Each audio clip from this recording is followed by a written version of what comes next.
Well, you might remember a couple weeks ago, we did the KVJ 48 hours. We're on the radio nonstop for 48 hours here with the KVJ Show. Jaybird was in here the entire time.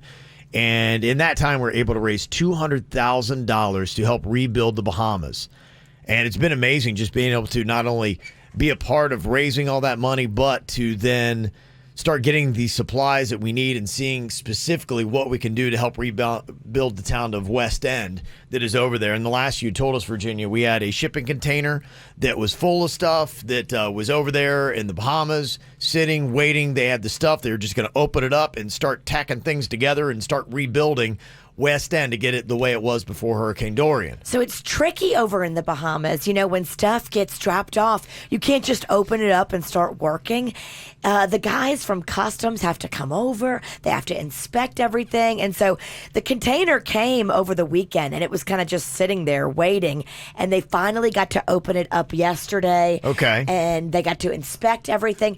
The reason we had such a rush on it, we wanted to get it there before the 15th, was because we were told by the Bahamian officials that after the 15th, they would start putting taxes and tariffs on everything that came in, so that like everything you donate, if you donate, you know, say a refrigerator for the school, which we are donating, and that thing is worth $1,000, then they would also tack on a tariff with that. And sometimes it's 50% of the value. Sometimes it's 100% of the value. Oh, wow. But they had waived all those taxes and tariffs so that through the 15th, everything was going over there duty-free, tax-free, tariff-free.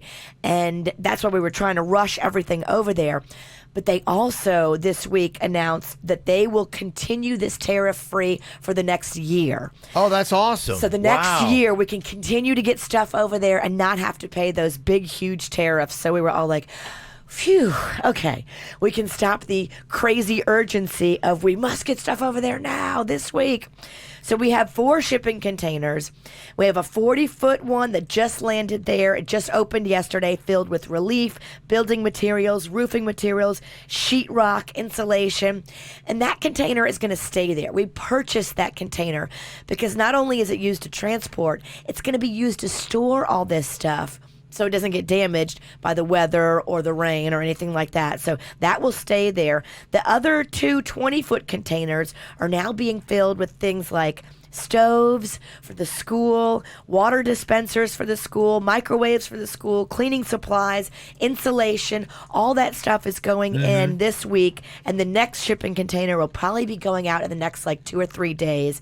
Thank you so much to our friends at Toll Brothers and at Lowe's. They have stepped up so huge to help us out with not only getting the stuff at a discount, but then getting it over there. Yeah. You know, this is a world that none of us knew how to navigate, but thank God for Jason and the team at Toll Brothers. They have really been so crucial in helping us with that. Yeah, that's the one thing that we've learned. It's been years, now that we've been getting hurricanes and have been trying to do this kind of stuff, but it's become crystal clear to us. The most important thing is you got to figure out attribution first and how you're going to get these stuff to the people really before you even collect. Because if you just start saying, bring us your stuff. And that's what happened. Yeah. So many people here locally did collection. Yeah. And there is still stuff sitting here locally that we are helping people put on these containers that we're shipping over there.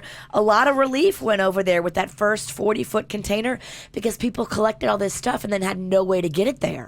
It's expensive to get it there. Well, and sometimes, too, it seems like you may not collect the right things. And then they're like going, don't bring this here because we don't have any room to store it. And it's not stuff we need anyway. So you thought like, okay, this seems to be standard hurricane stuff, but for that area, they're like, no, we're good on that. We don't need that.